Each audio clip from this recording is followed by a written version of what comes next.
दुनिया भर में पर्यावरण एक अहम मुद्दा है और क्लाइमेट चेंज को लेकर के लगातार चर्चा होती रहती है। लेकिन भारत सरकार ने अब तक क्लाइमेट चेंज और पर्यावरण को संरक्षण करने के लिए क्या कदम उठाया है, इसके बारे में अगर आपको जानकारी हासिल करनी हो तो आप मोदी गैलरी में इन्वायरमेंट स्टॉल में आ सकते हैं।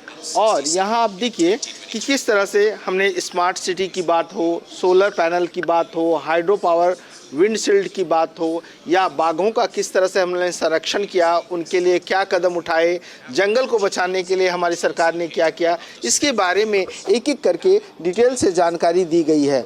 तो हम राणा जी से पूछते हैं। राणा जी, आप बताएंगे आपका जो है यहाँ पर जो पर्यावरण के लिए क्या क्या और जानकारी दी गई है? पर्यावरण के लिए हम सब समझते हैं कि पर्यावरण हमारे जीवन का कितना अहमियत रखती है। तो इसके ज़रिए यहाँ पे हम देख सकते हैं, जैसे ये एक तरह से आइस डिपोजिशन है, ये 72-73% हमारे अर्थ में जो जमा परसेंटेज होता है वो रहता है। ग्लोबल वार्मिंग की वजह से ये यदि जल्दी गल जाए तो कितना नुकसान होगा, क्योंकि बाढ़ आ जाएगा, पानी पूरे जो है स्मार्ट सिटी में घुस जाएगा। बिल्कुल, स्मार्ट सिटी को हम इसके ज़रिए दिखाना चाह रहे हैं कि पर्यावरण में स्मार्ट सिटी का क्या योगदान हो सकता है। डेंसिटी बढ़ रही है, बट कम से कम जगह में लोगों को यदि सिटी में रहना भी है तो मैक्सिमम लोगों को एक ही जगह में अकोमोडेट कर सकते हैं, इसका ये भी मतलब है। ग्रीनरी है, ग्रीनरी का और जो ये पवन चक्की है, विंड फार्म है, ये बिना किसी चीज़ को पॉल्यूट किए हुए हमको बिजली पैदा करती है। इस बात को हम समझ सकते हैं। बाघ का जो संरक्षण है वो दिखाया है, क्योंकि जो वर्ल्ड का 25% बाघ हैं वो हिंदुस्तान में हैं, और उसमें से भी सबसे ज़्यादा बाघ जो हैं वो मध्य प्रदेश में हैं जैसे कि। तो इस नज़रिया से हम इसको दिखा रहे हैं।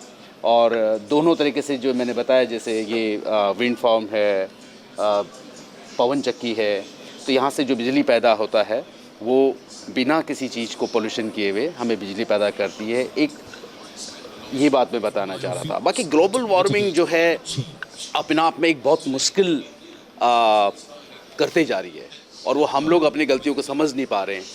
ग्लोबल वार्मिंग का ऐसे ही जैसे हम पॉलीथीन यूज़ करते हैं या बाकी चीज़ों में गलतियाँ करते हैं, या गाड़ियाँ सिंगल ड्राइव गाड़ियाँ चला रहे हैं, इसको हमें समझना ही होगा। हम आज नहीं समझते हैं तो हम आने वाले टाइम में अपने न्यू जनरेशन के लिए बहुत सारा बैंक बैलेंस दे देंगे, लेकिन ये एक नेचुरल चीज़ जो सेविंग है वो नहीं दे पाएंगे। तो कहीं ना कहीं हम बहुत बड़े गुनहगार हैं कि भविष्य में हम नहीं समझ पा रहे हैं कि हम अपने आने वाली पीढ़ी को बैंक बैलेंस के अलावा एक बहुत बड़ी चीज़ जो देना चाहिए, जो हम हर दिन जानते तो हैं लेकिन इग्नोर करते हैं, समझ नहीं पाते हैं। तो मैं इतना ही कहना चाहूँगा इसमें। Thank you. बिल्कुल।